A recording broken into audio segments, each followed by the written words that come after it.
Welcome to Airborne from AirVenture 2025. I'm your host, Holland Lee. Coming up on our program today, tomorrow's engines come to Oshkosh, and VoltAero is intent on leading the way. Somber yet sweet, flyers gather together to honor Bud Anderson at the Memorial Garden. Wednesday at AirVenture is packed. WomenVenture, the pedal plane parade, and more. These stories and more coming up on today's AirVenture 2025 special edition of Airborne-Unlimited. Today's show is brought to you by King Schools. Now through July 31st, save 25% on all King Schools courses using code Oshkosh. First up, tomorrow's engines come to Oshkosh, and VoltAero is intent on leading the way. VoltAero's HPU 210 hybrid propulsion unit is being offered to homebuilt, kit-built, and light airplanes. A lot of great information coming down the pike. You've got some really exciting news coming out on some of the new technology that you've unveiled here today. Tell me a little bit about the new design of the engine and the system that you're bringing to Oshkosh. Yeah, so we have designed this a system that is a hybrid powertrain that is patented now in 62 countries, including the United States, both for helicopters and also for obviously aircrafts. And what we want to bring today to the United States is a technology that can be applicable to LSA aircraft, for kits aircraft, for drones, everything that is in a non-certifiable environment, that it should be available very soon. And my understanding, you said it was already patented in 60 countries, and if I put this on my aircraft, it's already certified, right? So, as I said, you don't need to certify it, because if you are in LSA or if you are in drones, you don't need a full certification, okay? But you got a very solid engine from Kawasaki, 4-cylinder, very powerful. It's 200 horsepower. And then you got an electric motor from Safran, which is also, this one has been certified anyway, and that one is 60 kilowatt. And the combination, 60 kilowatt is 80 horsepower, so you got 280 horsepower to give you what we call the push to perform. These engines can run out of avgas, but they also can be running out of unleaded gasoline, because they come from the automotive world. So we have that flexibility, but with Kawasaki, we're also developing technologies that we will be able to put in our Cassio aircraft behind us that will be capable of hydrogen. It will be liquid hydrogen, but it will be direct combustion into the engine. Obviously, when it gets to the engine, it's gaseous, obviously, but the storage will be liquid. Somber yet sweet, flyers gather together to honor Bud Anderson at the new Memorial Garden. Oshkosh is one of the greatest gatherings for flyers the world over, but now and then it's also a pivotal opportunity to remember those we've lost and who have so greatly affected our lives. One poignant moment occurred as Bud Anderson was fondly remembered at the Memorial Garden. My name is Mike Anderson. I'm the president of Warbirds of America, and these are the directors. The reason that we're here today is to dedicate the Bud Anderson Memorial Garden, and we're glad that you're here. So I'm going to turn this over to Connie Boland, and we have some very, very exciting news that we want to share with you. Bud Anderson was a tremendous friend to Warbirds. He loved being at Oshkosh AirVenture, and we all loved him. So the thing to do was to establish a project, a fund in honor of Bud and the very humble beginnings you see right here in this garden. So we'd like to, today, we're here to dedicate the garden and the small museum behind us, which is a work in progress. Beyond that, we plan a Bud Anderson Operations Center that will support our members. We will have more meeting rooms. We have a larger briefing room planned and other things that will support the project here that Bud, again, supported Warbirds and did his part to keep them flying. So with our dedication to making this project a reality, Bud's legacy will carry forward for all these years to come. We as a board, and I thank all the board for their support, promise you that it will serve our members, and Bud will be proud because he cared about our members. He will be pleased for the support he can lend with his name to support our project to keep them flying. Wednesday at AirVenture is packed. Amongst all the serious discussion of planes, products, and technology, Oshkosh allows for amazing moments of fellowship, like the annual gathering of female aviation fans for a group photo on the grounds of Wittman Field, and the annual pedal plane parade conducted by the Flyers of tomorrow.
After these messages, Beta Technologies flies the ALIA eCTOL at AirVenture.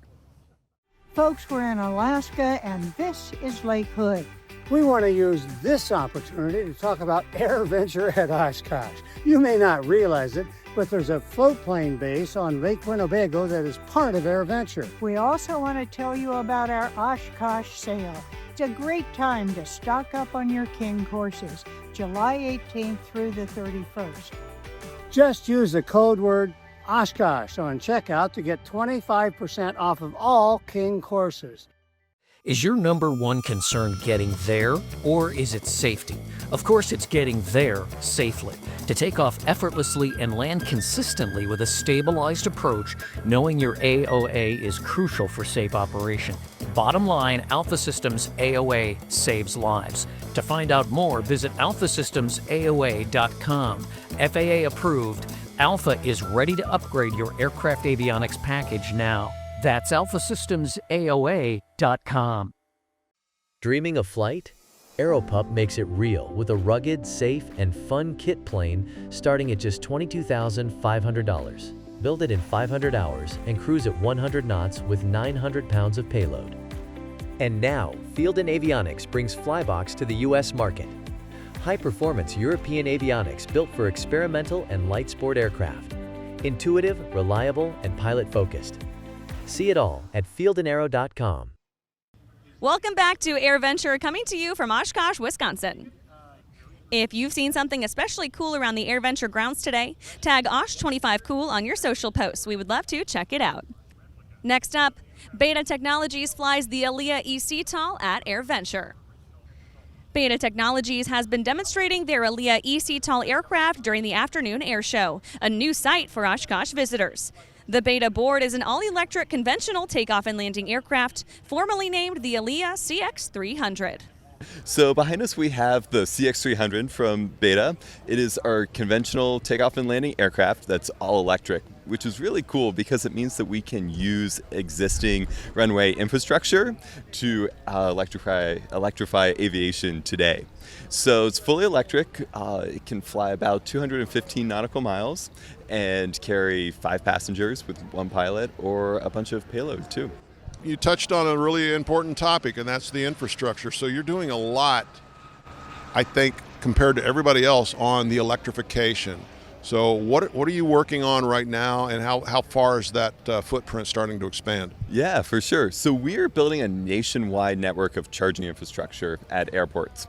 We currently have about 64 sites, with some of those under construction right now. And basically, we know that we have to build an industry for these aircraft. We can't just build a great airplane and let the rest work itself out. We need the infrastructure, we need the maintenance and aftermarket support for those airplanes, and it's a whole ecosystem that we're building. So this aircraft being conventional takeoff and landing, being certified under Part 23, but you're working on vertical takeoff and landing as well. Can you tell me a little bit about what that looks like and how things are progressing on that side? At Beta, we really take a pragmatic approach to kind of a crawl, walk, run. So do the stuff that we can de-risk and accomplished rapidly, and then use that to build on to do the harder stuff like VTOL. So we're certifying first our CTOL under Part 23 before we move into a VTOL under powered lift, which will just make the process a lot faster. The CTOL and VTOL are around 80% similar from a design point of view. The VTOL just having extended booms on the front and 4 lift motors on each corner. So it makes a lot of sense. Wing demos drone delivery at Oshkosh. The future is around the corner, and that may include drone delivery, as demonstrated at EAA's RC flying field behind the EAA Museum. Before you know it, you'll have to just tap a few buttons on your phone and wait for the soon-to-be familiar buzz of an inbound delivery drone. We're so glad to be here as Wing. We're, a drone delivery company, a service. So we have designed, manufactured, and we are now operating drones for delivery to homes across the U.S. and even in Australia. We were the first commercial drone delivery service to get approval from the FAA to fly in the U.S. We do have 2 aircraft now. We've had one in operations for quite a while, but we did introduce a larger aircraft. So our first aircraft, it carries about 2.5 pounds, just under. This larger aircraft can now carry 5 pounds. And so we're really excited to get it into service here soon. But it was for the first time at Oshkosh, it flew. So last year we had it on display. This year it was up in the air. And that was really exciting to fly with a mixed fleet. 6 miles is about what our aircraft can do going out, and then 6 miles back, so a 12-mile trip. We typically recommend a service area of about 4-mile radius for when we are actively delivering to homes. That may sound, that's going to cover quite a few households. We're talking thousands of homes in just one delivery area, which is really what we want to focus on, is those highly populated, dense areas that really can benefit from drones. Okay. Recently, we made drone history. So Walmart has agreed to have another 100 stores with drone delivery through Wing. It was a big deal in the industry. We're really excited to show up in those 100 new stores. And so that will include 4 new markets. We've got Houston, Atlanta, Tampa, and Orlando coming soon. And so what it looks like for us at Wing is really scale. That's what we're focused on now. Is we've demonstrated we can operate, we've demonstrated how we can grow, and we can serve the right partners, and now it's time to scale. So we want to bring it to more homes. Stralis and Aviate Enterprises aim to bring the first hydrogen-powered Bonanza to Oshkosh within 2 years. An international partnership vows to have the first hydrogen-powered Bonanza at Oshkosh in 2027. California-based Aviate Enterprises will be the launch customer for the hydrogen electric Bonanza, integrating a hydrogen electric propulsion system developed by Australia's Stralis aircraft. My name is Tim Devine. I'm the president and owner of a company called Aviate Enterprises. And what we're able to do today is demonstrate that we can have an aircraft that will have only water vapor. We're able to take it to where we have the hydrogen-powered aircraft. So all we're doing is taking what we already know, a proven platform, the A36, and we are going to transition it to hydrogen-powered. We're very excited to announce that Aviate Enterprises has teamed up with Stralis Aircraft to bring the first hydrogen-electric Bonanza to the US. It is a bold step towards cleaner skies, combining a proven aircraft with cutting-edge technology that is lighter, quieter, and cost-efficient, zero emissions, and built for the future. So the solution that we're bringing is hydrogen electric propulsion. And really the reason why we're going after this technology is that it allows you to fly useful ranges. There's a long life on the system. So we're targeting like 8,000 hour time between overhauls. So, that reduces your overall maintenance costs. And with liquid hydrogen, you can refuel in under 15 minutes. So we have wingtip tanks that store liquid hydrogen. That hydrogen passes to a fuel cell where you combine hydrogen with air to produce electricity. And that electricity is used to turn an electric motor to spin the propeller. So we're not combusting the fuel. It's basically running through an electric process. And the only byproduct that comes out of this aircraft is water vapor. We have patent pending high temperature fuel cell technology that we're testing in the lab at the moment. And again, that unlocks a 6x increase in power to weight versus what most fuel cells that you can buy today are. So we're beginning with systems on Bonanza-sized aircraft. We're targeting first flight of that aircraft around the end of this year. And then we're targeting getting a system to Tim and his team around the second half of next year. The Bonanza is not the only aircraft that we can put our systems into. We can put them into other, 6-seat GA piston engine aircraft. We're also looking at kit-built airplanes, like vans and glass airs, things like that. So if you have a slightly different aircraft to a Bonanza, come and talk to us. We're happy to share more details. After these messages, Jack Pelton tells us how EAA's youth programs are motivating the innovators of tomorrow.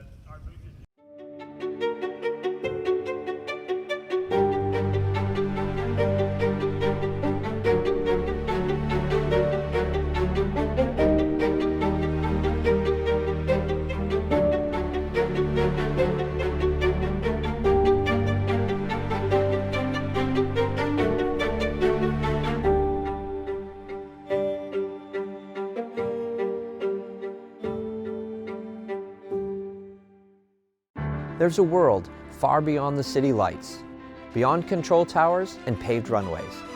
That's where Hartzell flies.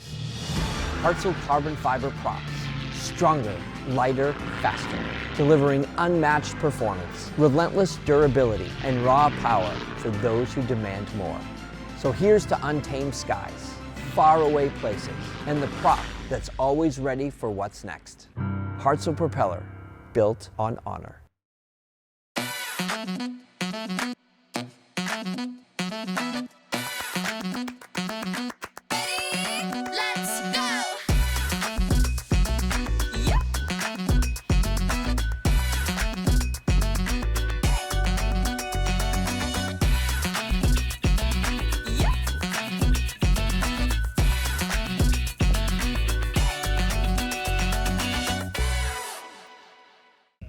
Welcome back.